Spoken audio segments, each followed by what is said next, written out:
What's up everyone, it's SASGQ here, and I thought right now would be a great time to do a little review video on the 468 DMR. Now let's go get wild. Alright everybody, so before we get into the review, I would like to do a little overview of the parts and the accessories I have on this marker. So I'm going to start off over here on the lower receiver.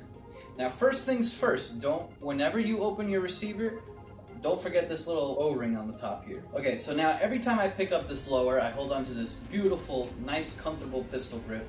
It's a DMR pistol grip that, unfortunately, I don't know the exact name of it. My teammate, Arsenal E, gave this one to me, and I really appreciate it, bro. Thanks a lot. In the front over here, we have the Gen 2 magwell. Now this magwell is a lot different from the Gen 1 for this reason itself.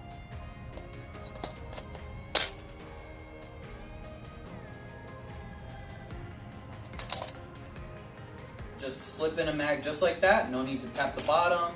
It goes in really nice and smoothly, feeds first strikes beautifully. Right out of the box too.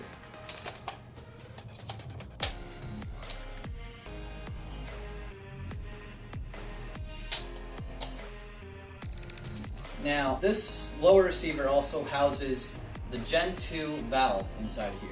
The Gen 2 valve has given me plus or minus 2 FPS. Super consistent, and consistency builds accuracy. That's why in all my videos you're seeing me take out people headshot after headshot across the whole map, because I know that round is going to go exactly where I need it to go. Another thing is that I really like about this marker is that you can change to the FPS with the springs. So right now I'm running the silver spring, that's giving me 280 FPS. Most fields are about 280 FPS limit. You could also change it and get, a higher velocity spring, lower velocity spring, depending on where you're playing, depending on what the field limit is. So that's my lower receiver for my 468 DMR. Now let's move on to the upper. So moving on to the upper receiver, first thing we have here is the Monstrum 2-7x32 scope. Now this scope offers really good eye relief. I'm running the Di-5's mask. You could pretty much run any mask with this. You just rest your face about that far away, and you can see the picture really, really crisp, really, really clear, all the way up to 100 yards. You could get some shots even further than 100 yards, but I wouldn't push it more than around 100. So this scope, actually, you could magnify it, so anywhere from 2 times magnification all the way up to 7 times. So moving down from the scope, we have my Sony Action Cam. This allows me to record those shots of me hitting targets all the way up from 80 to 100 yards. And what you see in my video comes out really nice and crisp, so I really like this camera. This camera was actually gifted to me by a fellow player in South Florida.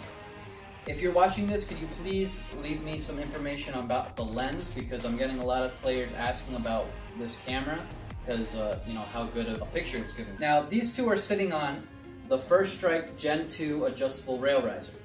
Now this adjustable rail riser is really good because it has audible and tactile feeling when you adjust it. Now you want to adjust your scope so that every time you're hitting a target, your crosshair is exactly on their face, so that's where you know that round's gonna go. Now a little modification that I did to it is I added some little red tally marks. I use regular paint, but a better option would be some nail polish, so you could just mark where those rounds are dropping at different ranges, like 60 yards, 50 yards, all the way up to 100 yards. You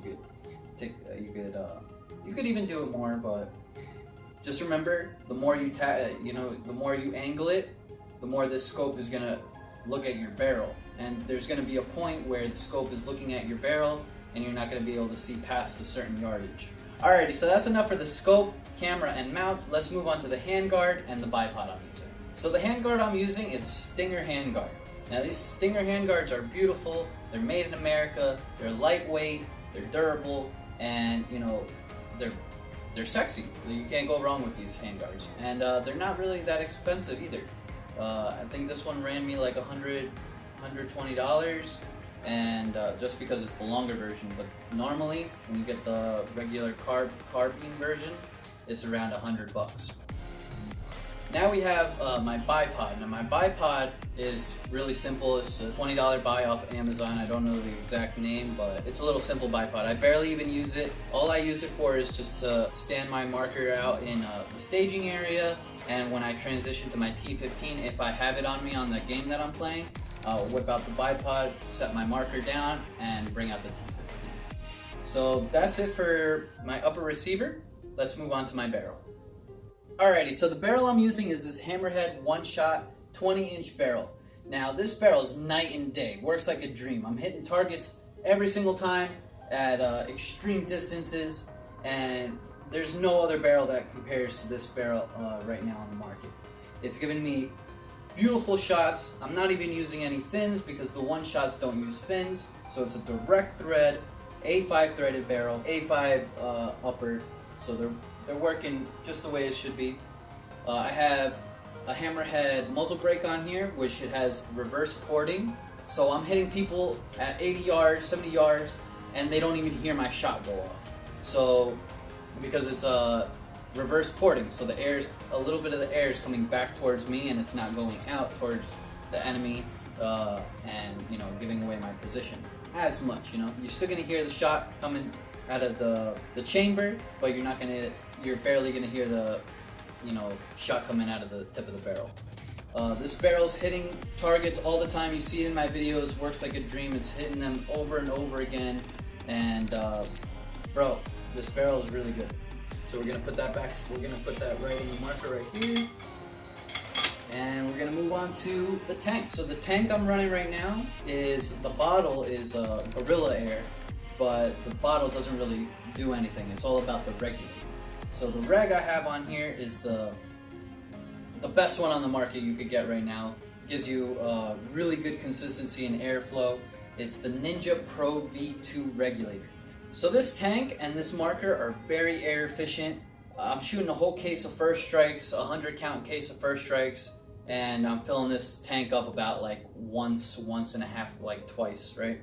Because I fill it up twice, by the end of the day it's at like 1,000 PSI left, right? So we're gonna put this marker together real quick and you can see the finished product.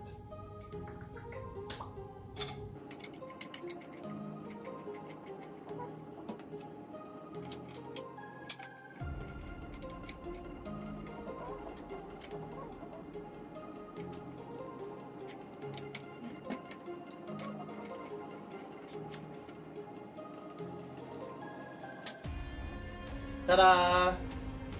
468 DMR.